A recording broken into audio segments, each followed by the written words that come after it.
Now, look, Brad, there's something very odd going on in the skies above New Jersey where mysterious drones have been reported by thousands.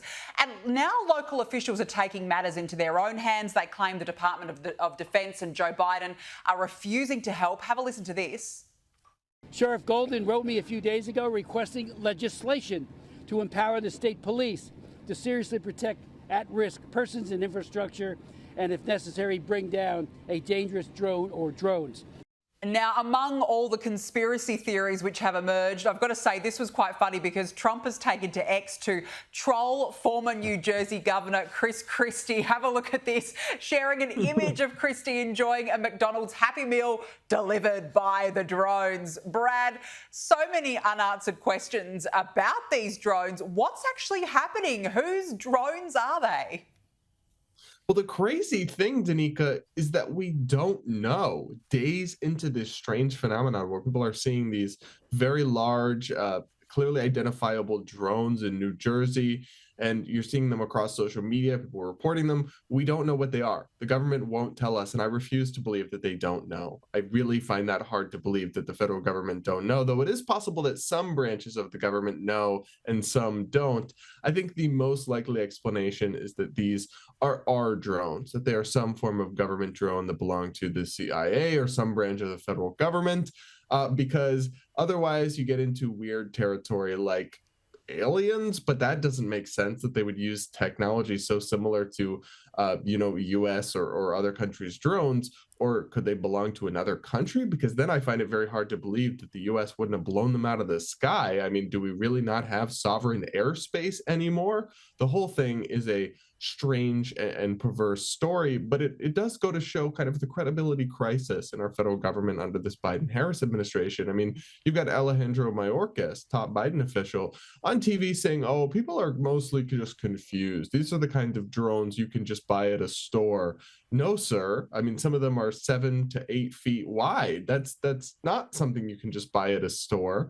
They're flying in patterns. They're confusing people and scaring people. And people want to be able to look to our government and get real answers and trust them, but they have a credibility crisis. And it's in moments like this when that's a real problem.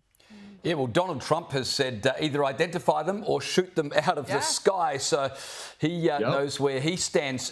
Back on Donald Trump and JD Vance, they received a very warm welcome when they attended the traditional Army versus Navy football game over the weekend. But Brad, what got my attention was the national anthem. Trump was saluting, Vance was standing to attention. It seems like patriotism is back. Yeah, it's not surprising to me that they found a receptive audience there. The military is overwhelmingly supportive of them. And it is funny to me because I saw people online complaining that when they were watching this game, they barely showed Vance and Trump. But when you watch an NFL game, it'll cut to Taylor Swift 10 plus times. And who knows if that's true? I didn't tune in. I'm overseas right now, but I think it's interesting what pockets of life you'll see huge public displays of patriotism and support for Donald Trump and JD Vance, and which ones you won't. And it tells you something about American culture that he's so overwhelmingly popular in kind of everyday recreation and sports like the NFL, or not the NFL, like college football, or like UFC fights. And yet in Hollywood or kind of elite circles in those camps, he would get a very different reception. So I think that we're seeing America silo off in ways that's interesting, but also revealing in terms of our cultural phenomenon and how politics intersects with it all. Yeah, it's a really good point, Brad. Now, look, before we let you go, the Department of Education spent at least $1 billion DEI hiring, programming and mental health training in America's schools since 2021. Brad, unbelievable. What sort of nonsense ideology is being peddled in these departments? Yeah, look, burn it all down, figuratively, of course. But the idea that they're using $1 billion of our money, Americans struggle to afford groceries these days, but we're being taxed to fund toxic, divisive politics based around identity, teaching some groups are inherently good and inherently oppressed and virtuous, and some are inherently bad and oppressors. And this stuff that has been shown, a lot of these diversity trainings, to not only not work, but to actually actively make things worse, to prime people to become offended unnecessarily, to see discrimination where there is none. I find it deeply concerning, but actually pretty unsurprising that the federal government is spending so much of our money. And this is just the Department of Education. So just one federal agency funneled into these kinds of toxic programs. I'm hoping that Elon Musk, Vivek Ramaswamy, and others involved in the DOGE, the Department of Government Efficiency, will lift the lid on all of this and stop this. But it's easier said than done because the US federal government is truly a behemoth.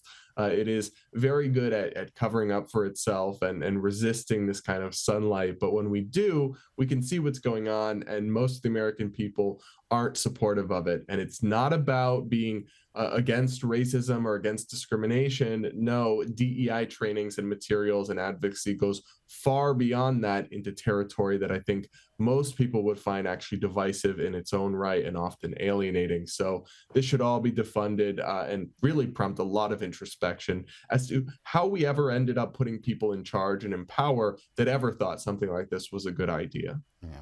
Brad, we have loved having you as part of the show this year, and we want to wish you a Merry Christmas, and we really look forward to having you part of the program again in 2025. Thank you so much for your time. Thank you, guys. Appreciate it.